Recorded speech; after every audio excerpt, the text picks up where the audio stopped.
Hi అండి. అందరూ బాగున్నారా? రైతు బిడ్డ కష్టం అండి. ధాన్యం ఇంటికొచ్చినప్పుడు ఎంత సంతోషంగా ఉంటుందో తెలుసా?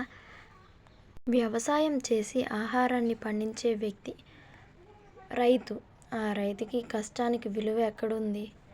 రాజెప్పుడు రైతు అవ్వలేడు, కానీ రైతెప్పుడు రాజే. రైతు రక్తంలోనే రియల్ పవర్ ఉంది. మీరేమంటారు? కామెంట్ చేయండి. రైతు కుటుంబంలో పుట్టడం గొప్ప కాదు మామ, రైతులా బ్రతకడం గొప్ప.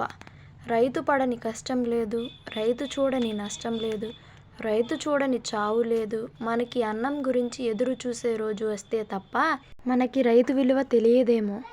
మీరేమంటారు? కామెంట్ చేయండి. ఒక రైతు ఈ ధాన్యం కోసం ఎంత కష్టపడతాడో తెలుసా మీకు? అదే మనం రోజు తినే అన్నాన్ని చాలా అంటే చాలా వేస్ట్ చేస్తాం.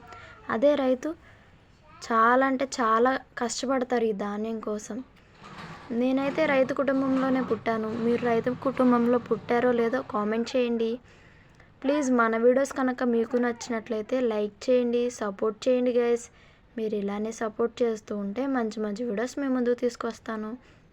రైతు ఈ ధాన్యం పండించడానికి ఎండనక వాననక ఎంత కష్టపడతారో తెలుసా? ఎంత కష్టపడినా కూడా లాస్ట్కి వచ్చేసరికి ధాన్యం రేట్లు అయితే ఉండవండి.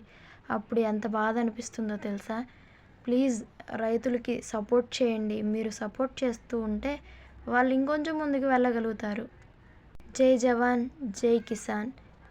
నా వీడియోస్ కనుక మీకు నచ్చినట్లయితే లైక్ చేయండి, షేర్ చేయండి, కామెంట్ చేయండి, సబ్స్క్రైబ్ చేయండి. Thank you so much all.